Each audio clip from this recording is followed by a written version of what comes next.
大家好，我是小颖。今天买了3块钱的饺子皮，我们用它来做个好吃的。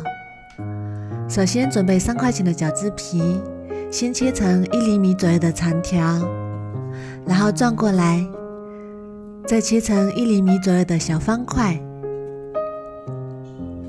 切好之后，用手把它抖散，防止粘连在一起，然后装入盘中备用。再另准备一个碗，加入1把红枣、1把葡萄干，再加1勺面粉，然后用手抓均匀，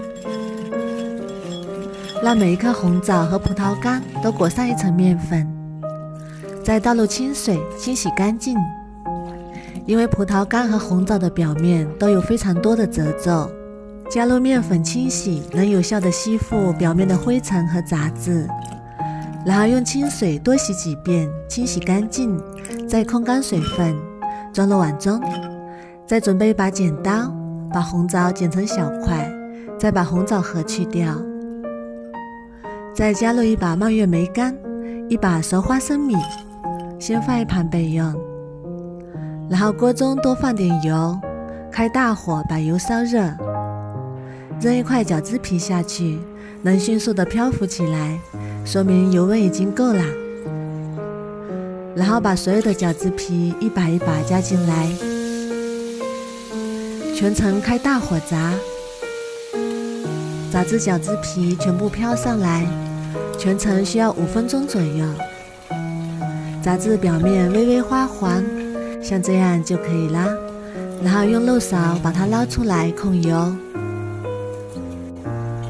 这个时候就已经很酥脆很好吃啦。然后另起一锅，不用放油，加入100克清水，再加40克白糖，再加1勺蜂蜜，然后开大火，一边煮一边搅拌，搅拌至白糖融化，继续搅拌，直到出现这种密集的小泡泡就可以啦。然后转最小火，把炸好的饺子皮和果干全部加进来，然后翻炒均匀，全程小火不停的翻炒，炒至感觉非常的粘稠，像这样就可以啦。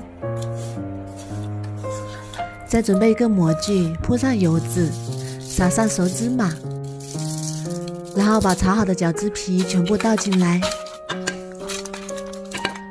再用铲子快速铺均匀，再铺上1张油纸，把它压平整，压结实。压平整之后，再撒点黑白芝麻点缀，然后盖上油纸，再压一压，让芝麻粘得更牢固些。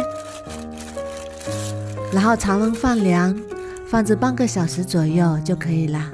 现在已经放凉了，然后倒扣取出来，然后再把油脂取下来，再切成小块。哇，真的是太香了！来听一听这个酥脆的声音，口水都要流出来了。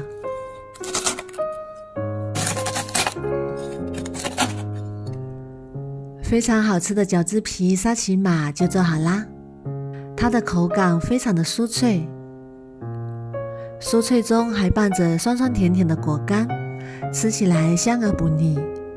虽然是油炸的，但是一点也不吸油，比外面买的沙琪玛还要好吃。如果你家里有吃不完的饺子皮，赶紧试试吧。我每天都会更新不一样的美食视频，喜欢我的视频就关注我吧，谢谢您的支持。